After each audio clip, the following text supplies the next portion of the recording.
며칠 전에 아는 분이 천주교 신자와 사후 세계를 주제로 나누면서 천국과 지옥은 별 문제가 없는데 영혼 불멸과 중각의 상태로 논쟁을 했다고 합니다. 그래서 그 차이를 좀 정리해달라고 부탁을 받았어요. 그래서 그 정리한 것을 나누고자 합니다. 사람들은 대부분 사후 세계에 대해 많은 관심을 갖고 있습니다. 영혼은 육체를 떠나서도 과연 존재하는가? 또 존재한다면 어디에서 어떻게 지내는가? 이런 질문들 하는 게 보통이잖아요. 살아있는 사람들은 아무도 죽음 이후에 대해 경험을 해보지 못합니다. 그리고 죽은 사람은 아무런 말도 해주지 않고요. 하지만 성경은 이런 질문에 대해서 분명한 대답을 제시해주고 있어요. 그러니까 성경의 교훈에 따라 영혼 불멸과 중간계라는 주제로 한번 살펴보고자 합니다. 사도 바울은 디모데전서 6장 16절에 오직 그에게만 죽지 아니함이 있고 이런 표현을 합니다. 왜냐하면 시작과 끝이 없이 영원히 사시는 분은 오직 하나님 뿐이기 때문에 이런 표현을 하겠죠. 그러나 성경에는 피조물을 가리켜서도 죽지 않는다고 하는 말씀이 많이 있어요. 예를 들어서 요한복음 3장 16절 하나님이 세상을 이처럼 사랑하사 독생자를 주셨으니 이는 그를 믿는 자마다 멸망하지 않고 영생을 얻게 하려 하심이라.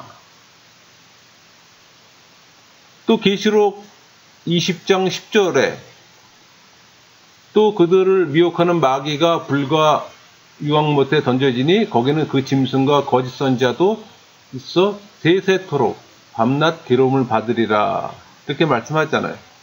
그러니까 영생은 항상 동일한 의미를 갖는다고 할 수는 없습니다. 그러니까 영생이라는 말이 하나님이 아닌 피조물에게 사용될 때는 두 가지 의미를 갖습니다. 그러니까 믿는 자의 경우에는 하나님과 더불어 축복된 상태를 누리는 영생을 말합니다. 그러나 마귀와 악인들의 경우에는 죽지 않고 영원한 고통을 당하는 것을 영벌이라고 말하잖아요.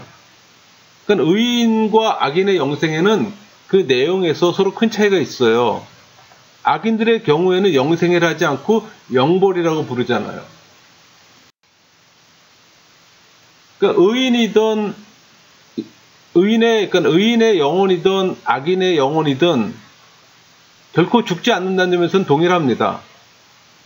그러니까 복되거나 저주스러운 상태와는 상관없이 죽지 않는다는 사실에서만큼은 서로 다를 것이 없어요. 죽지 않는다는 사실만을 말할 때 우리는 영생이라는 표현보다는 영혼 불멸이라고 부릅니다. 그래야 믿는 자에게만 주어지는 영생과 구분이 되어지기 때문에. 사람들은 구체적인 증거를 좋아하죠. 그래서 영혼 불멸함에 대해서도 증거를 요구합니다. 그러나 성경은 사람의 영혼이 불멸함을 애써 증명하지는 않아요. 오히려 당연한 사실로 받아들입니다. 우리는 성경 말씀 속에서 영혼 불멸에 대한 사실을 확인해 볼 수 있어요. 성경은 죽음을 가리켜서 창세기 15장 15절에 너는 장수하다가 평안히 조상에게로 돌아가 장사될 것이요. 조상에게로 돌아가 장사될 것이라고 표현합니다. 이 표현은 조상들의 영혼 불멸을 지금 암시하고 있는 거예요. 또 에녹의 승천은 이 사실을 더 분명하게 해줍니다. 왜냐하면 히브리서 11장 5절에 믿음으로 에녹은 죽음을 보지 않고 옮겨졌으니 하나님이 그를 옮기심으로 다시 보이지 아니하였느니라. 그렇게 표현하고 있잖아요. 욥도 마찬가지예요. 욥도 19장 26절에 내 가죽이 벗김을 당한 뒤에도 내가 육체 밖에서 하나님을 보리라. 여러분, 육체 밖에서 하나님을 본다는 것은 영혼 불멸을 좀 전제로 말입니다. 다윗도 같은 의미에서 말했어요.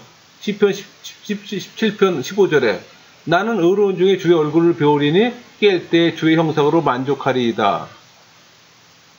여러분, 다윗은 그가 하나님께서 살려주기를 위해서 기도했던 아들이 있었잖아요. 근데 아들이 죽었잖아요. 그럴 때 그 신하들에게 말한 것이 사무엘하 12장 23절이에요. 나는 그에게로 가려니와 그는 내게로 돌아오지 아니하리라. 이런 표현하잖아요. 솔로몬도 같은 의미에서 얘기를 했습니다. 전도서 10장 7절에 흙은 여전히 땅으로 돌아가고 영은 그것을 주신 하나님께로 돌아가시기 전에 기억하라. 같은 의미로 다 얘기한 거예요. 예수님께서는 영혼 불멸을 전제로 마태복음 10장 28절에 몸은 죽여도 영혼은 능히 죽이지 못하는 자들을 두려워하지 말고 오직 몸과 영혼을 능히 지옥에 멸할 수 있는 이를 두려워하라. 그렇게 교훈하시잖아요. 사도 바울도 고린도후서 5장 1절에서 만일 땅에 있는 우리의 장막이 무너지면 하나님께서 지으신 집 곧 손으로 지은 것이 아니요 하늘에 있는 영원한 집이 우리에게 있는 줄 아느니라. 또 고린도전서 15장 19절의 말씀처럼 만일 죽은 자의 부활과 영생이 없다면 우리는 참으로 불쌍한 자들이 되고 만다는 표현입니다. 솔로몬은 또 3장 11절에, 전도서 3장 11절에서 하나님이 모든 것을 지으시되 사람에게는 영혼을 사모하는 마음을 주셨다고 얘기를 하잖아요. 그러니까 영혼을 사모하는 것은 사람의 본능적 욕구입니다. 사람의 모든 본능적 욕구들은 각각 그것을 충족시켜주는 대상을 가지고 있어요. 식욕은 음식물을 대상으로 합니다. 부귀욕은 재물을 대상으로 하잖아요. 명예욕은 지위를 대상으로 합니다. 영혼을 사모하는 욕망도 그 대상을 가지기 마련이에요. 그게 바로 영생입니다. 그러므로 영혼을 사모하는 마음은 영혼 불멸을 의미한다고 볼 수 있어요. 여러분 옛날에 인기 있던 그 방송 프로 중에 전설의 고향이라는 게 있었어요. 나이 드신 분들은 다 아는 내용인데 이 전설의 고향은 주로 죽은 사람의 영혼이나 귀신에 관한 이야기입니다. 우리 그 당시 이 프로를 볼 때마다 굉장히 무서웠었어요. 그러니까는 많은 사람들에게 귀신이라는 존재를 심어줬던 프로이기도 해요. 결코 좋은 프로는 아니죠. 그러나 이러한 이야기는 한국 사람에게만 있는 것은 아닙니다. 그 줄거리나 형식은 다를지 몰라도 서양, 동양 할 것 없이 세계 모든 나라의 사람들에게 공통적으로 나타납니다.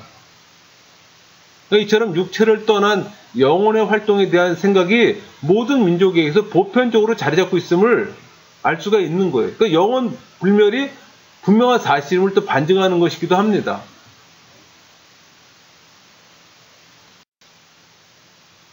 여러분, 인간의 영혼 불멸은 천사가 죽지 않음을 보아서도 알 수가 있어요. 누가복음 20장 36절 말씀. 그들은 다시 죽을 수 없나니 이는 천사의 동등이요 부활의 자녀로서 하나님의 자녀임이라. 천사는 육체가 없습니다. 그러나 천사는 사람과 동일한 영혼을 가진 존재잖아요. 그러므로 천사와 동일한 사람의 영혼도 역시 불멸하면 틀림이 없습니다. 영혼이 지닌 특성도 역시 영혼이 불멸함을 말해주는 증거가 될 수가 있는 거예요. 왜냐하면 영혼은 공간을 차지하지 않는 불가분적 성질을 갖고 있기 때문에. 그래서 불가분이라는 말은 불변함을 표현하는 겁니다.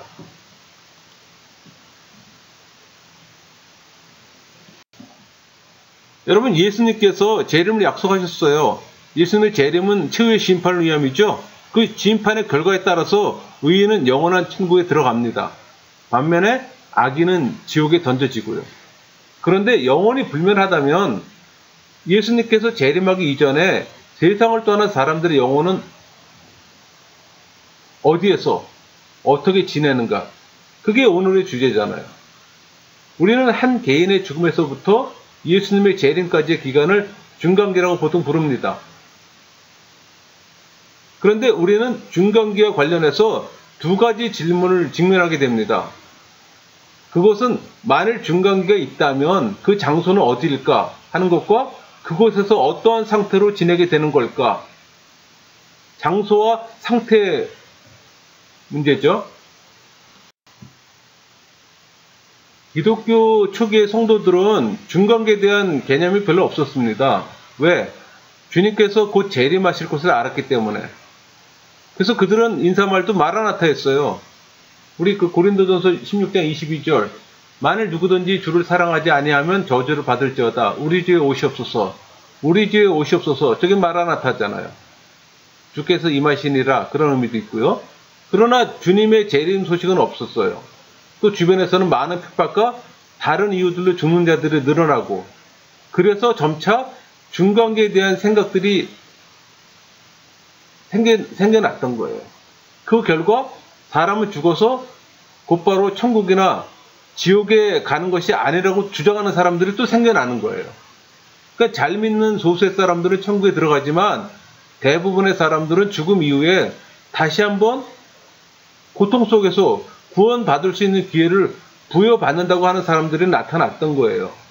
또 이러한 생각들은 마침내 중세에 와서 천국과 지옥, 그 외에 연옥이나 림보와 같은 곳이 있다는 교리를 낳게 됩니다. 중세 로마 교회는 세례를 통해 구원을 얻는다고 가르쳤습니다. 그래서 세례를 받지 못한 사람은 구원을 받지 못한다고. 그리고 세례를 받기 이전 범한 모든 죄를 용서받게 된다고 그렇게 가르쳤어요. 그래서 많은 사람들은 가급적 시간을 늦춰서 임종 직전에 가서야 세례를 또 받으려 하는 일들이 또 생겨나고 부작용이 생기는 거죠. 잘못 가르쳤기 때문에. 그러나 세례를 받는 사람이라도 중한 죄를 범하게 되면 세례의 효력을 상실하고 구원에서 멀어진다고 생각했어요. 이러한 주장은 마침내 죽은 영혼이 가게 될 중간계의 장소를 여러 가지로 구분하는 결과를 갖고 되는 거예요. 그러니까 없었던 새로운 교리가 나오게 되는 거죠. 그 중세 로마 교회가 말한 중간기 장소를 보면은 크게 네 곳이었습니다. 세례를 받고 객관적인 공로를 가진 사람이 가는 그 영혼이 가는 곳은 천국이에요.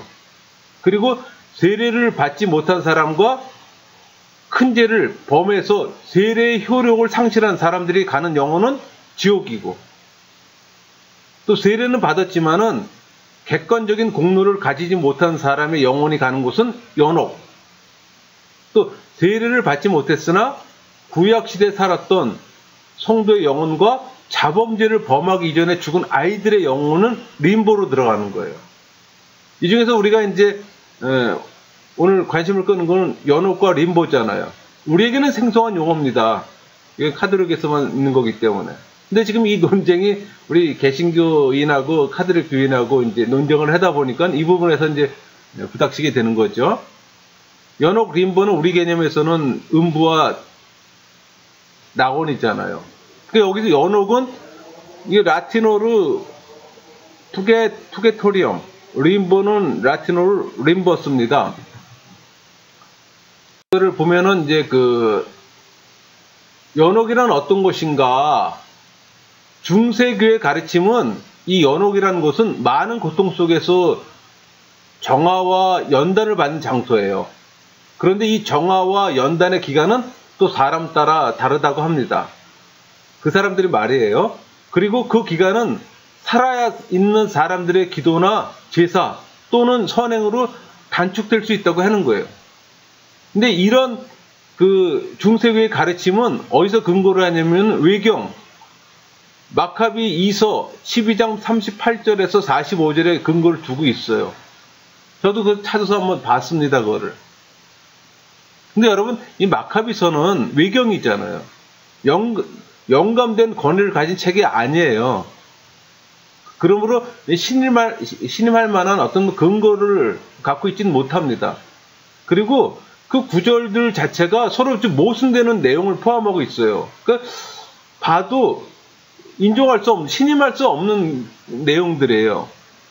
그러니까 연옥에 대한 가르침은 사람의 죄가 오직 그리스도의 공로에 의해서만 용서받아진다고 하는 우리 성경의 가르침과는 상충됩니다.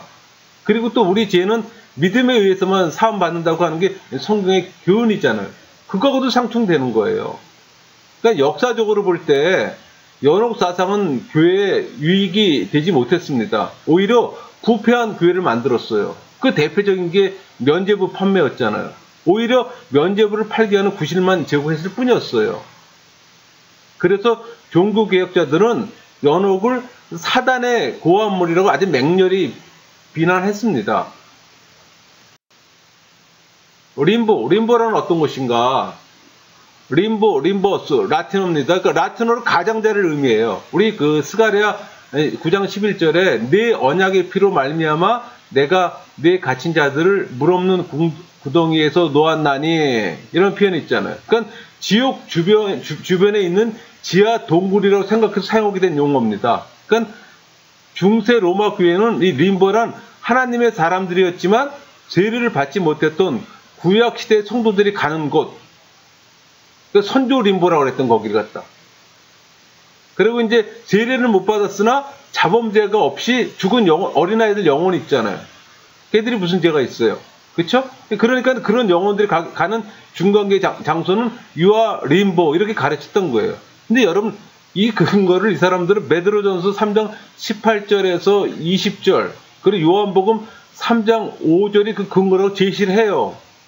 그러나 이 구절들의 내용은 림보하고는 거리가 멉니다. 베드로전서 3장 18절에서 20절까지 말씀은 예수님께서 노아의 입을 통해서 노아 당시에 살았던 사람들에게 그 복음을 전파했던 사실과 그들이 그 복음을 듣지 않다가 지옥에 던져진 사실을 말하고 있을 뿐이에요. 또 요한복음 3장 5절은 물과 성령으로 거듭난 사람, 그래서 제사함을 받은 사람 외에는 하나님 나라에 들어갈 수 없음을 말하는 것 뿐이에요. 근데 여기다 그걸 적용하더라고요. 인정할 수가 없더라고요. 구원은 결코 세례의식이나 사람의 공로로 결정되어지는 게 아니잖아요. 여러분, 우리 개신교는 낙원과 음부를 중간기 장소로 얘기합니다. 의인의 영혼은 죽어서 낙원을 가고 악인의 영혼은 죽어서 음부를 간다고 우리는 말하고 있죠. 그러다가 예수님께서 재림하시고 최후 심판이 있는 이후에는 각각 천국과 지옥으로 옮겨진다는 거. 근데 여러분, 그 낙원을 천국으로 또 음부를 불못으로 보는 견해도 있어요. 우리 개신교 안에서도. 여러분, 낙원에 가는 헬라어는 파라데이소스입니다. 영어로 파라다이스죠. 그 의미는 하나님의 자녀들이 육신의 죽음 후에 부활할 때까지 임시적으로 영이 머무는 거처를 말합니다. 그러니까 이 낙원에 가는 성경의 기록은 누가복음 23장 43절이나 고린도후서 12장 4절, 계시록 2장 7절에 잘 기록되어 있습니다. 이 파라데이소스, 공원, 정원이란 뜻이에요. 그러니까 페르시아어 파르데스에서 유래된 건데, 이 70인역 셉타진트에서는 창세기 2장 8절 에덴 동산을 표현할 때 사용했던 단어이기도 합니다. 우리 누가복음 23장 43절에 예수께서 이르시되 내가 진실로 내게 이르노니 오늘 내가 나와 함께 낙원에 있으리라. 그 예수님께서 십자가에 같이 달려있던 강도에게 오늘 내가 나와 함께 낙원에 있으리라 말씀하셨잖아요. 그 강도는 낙원에 간 것이 분명합니다. 근데 여러분, 우리 안에서도 그 낙원을 천국으로 보는 견해도 있어요. 근데 낙원을 천국으로 보는 견해 근거는 뭔고 하니, 히브리서 기자가 그 예수님께서 십자가 죽으심을 가리켜서 흠없는 어린 양이요 대제사장이신 그리스도께서, 히브리서 9장 12절을 얘기를 하는 겁니다. 염소와 송아지의 피로 아니하고 오직 자기의 피로 영원한 속죄를 이루사 단번에 성소에 들어가셨느니라. 이 표현 때문에 이제 그렇게 말씀하는 거예요. 이 말씀에 의하면은 예수님께서는 단번에, 즉 운명과 동시에 즉시로 성소에 들어가셨습니다. 그 성소는 하늘의 지성소, 곧 하나님 아버지가 계신 천국이다, 그렇게 표현하는 거예요. 그러므로 그 강도가 간 낙원은 바로 천국으로 보는 견해입니다. 굳이 이렇게 부정하고 싶지는 않습니다. 어차피 낙원이나 천국에 간 거니까는. 따라서 낙원은 다름 아닌 천국의 동요로 사용했다, 그런 표현을 하는 거예요. 그래서 누가복음 16장 26절에 우리 나오는 아브라함 품도 천국의 동요로 또 해당이 됩니다.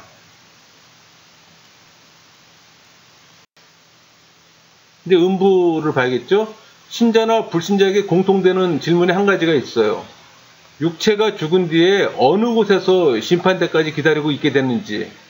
여러분, 음부에 관한 헬라어는 하디스입니다. 영어로 하디스죠. 그 의미는 불택자들이 육신의 죽음 후에 최후의 심판을 받아서 지옥에 가기 전까지 일시적으로 머물게 되는 죽은 자의 거처를 의미합니다. 그러니까 구약에서는 셔올, 수올로 표현하죠. 구약에서는 65회가 나옵니다. 또 음부에 관한 신약의 기록은 이 하단부에 있는 구절을 보시면 될 것 같고요. 그러니까 무덤은 의식 있는 장소가 아닙니다. 그러니까 죽음이 하나의 잠이기 때문에 죽은 자는 무덤에서 부활 때까지 무덤 속에서 머물러 있게 되는 거예요. 음부는 넓은 의미로 죽은 자가 거하는 전체 영역을 나타낸다면, 좁은 의미로는 영벌을 받기 이전 선한 자와 악한 자가 분리되는 곳으로 악한 자가 머무는 곳으로 인식하면 되겠죠? 그럼 중간계의 상태는 어떤 상태인가? 성경에서 많은 곳에서 죽는 것을 잔다고 표현했습니다. 그러나 이것은 영혼이 잠자는 상태에 들어가는 걸 의미하는 거예요. 죽은 사람의 육체 상태가 자는 것과 같음을 표현합니다. 그리고 자는 사람들이 깨어나게 되는 것처럼 죽은 사람도 장차 부활하게 될 것을 의미합니다. 그러나 그 상태는 고정이 되어 있어서 변경되는 일은 없어요. 그러니까 기쁨이 고통으로 변하는 일, 그런 것도 없고, 반대로 고통이 기쁨으로 변하는 일도 없어요. 그냥 누가복음 16장 26절 말씀처럼 그 가운데는 큰 구렁텅이가 있어서 서로 오고 가지 못합니다. 그러니까 사람의 영혼이 죽음 이후에도 계속적으로 의식이 있다면 그 영혼은 살아있는 사람들의 기도를 들을 수 있는가? 그런 질문을 할 수 있잖아요. 그래서 필요하다면 이 세상에 다시 올 수 있는가? 그리고 이 세상에 있는 사람들이 그 영혼을 불러내는 초혼도 가능할 수 있는가? 이런 질문을 할 수 있잖아요. 그런 행위를 하는 사람들이 있어요. 초혼제라고 해서 지난번에 그 WCC 그 부산 거기 그 모임에서 이대 교수가 초혼제를 행했던 있었잖아요. 죽은 영혼을 불러들이는 거. 그러니까 우리에서는 인정할 수 없지만은 그렇게 하는 행위를 하는 사람들이 있답니다. 여러분, 우리 주변에서 제사나 꿈에서 죽은 사람의 영혼을 나타내는 경험을 했던 사람들이 있어요. 그래서 이런 사실을 과학적으로 증명하려고 하는 심령과학회 같은 단체도 있습니다. 때로는 성경에서 그 신뢰를 찾아보는 사람도 있어요. 그 공경에 처한 사울 왕이 엔돌에 살던 신접한 여인을 찾아가서 그 죽은 사무엘의 영을 불러낸 그 예언을 들은 일이 있기 때문에, 그게 우리 사무엘상 28절 3절에서 25절까지 나온 내용이잖아요. 근데 여러분, 이 사무엘상 28절 13절에 왕이 그에게 이르되 두려워하지 말라, 내가 무엇을 보았느냐 하니 여인이 사울에게 이르되 내가 영이 땅에서 올라온 것을 보았나이다 하는지라, 이런 표현이 있잖아요. 근데 사실 이 표현은 하나님의 주권적 섭리 안에서 허용된 사단의 활동입니다. 그러니까 거짓 혼이 사무엘의 혼인양 행세하면서 나타난 것을 보았다는 견해입니다. 그러니까 15절 말씀에 사무엘아 사울에게 이르되 내가 어찌해 나를 불러 올려서 나를 청가시게 하느냐 하니, 이런 표현이 있잖아요. 그러니까 이건 영매인 접심녀의 입을 통해서 지금 말하고 있는 겁니다. 그러나 이러한 생각들은 사단의 역사를 이해하지 못하면서 오는 겁니다. 여러분, 그 성경은 죽은 영혼이 이 세상에 다시 올 수 없음을 분명히 말합니다. 그 욥기 7장 9절 10절 보면은 스올로 내려가는 자는 다시 올라오지 못할 것이오니 그는 다시 자기 집으로 돌아가지 못하겠고 자기 처소도 다시 그를 알지 못하리이다, 이렇게 표현하고 있잖아요. 그리고 그 우리 다윗은 죽은 아들과 관련해서 말하는 거잖아요. 사무엘하 12장 2절 나는 그에게로 가려니와 그는 내게로 돌아오지 아니하리라. 여러분, 성경은 초혼을 엄히 금지합니다. 하나님께서 가나안 땅을 앞에 둔 이스라엘 백성들에게 하신 말씀이 그 신명기 18장 11절이에요. 진언자나 신접자나 박수나 초혼자를 너희 가운데 용납하지 말라. 그 말씀 보면 잘 알 수가 있잖아요. 뿐만 아니라 레위기 20장 27절에는 신접하는 자는 반드시 돌로 쳐 죽이라고 하셨습니다.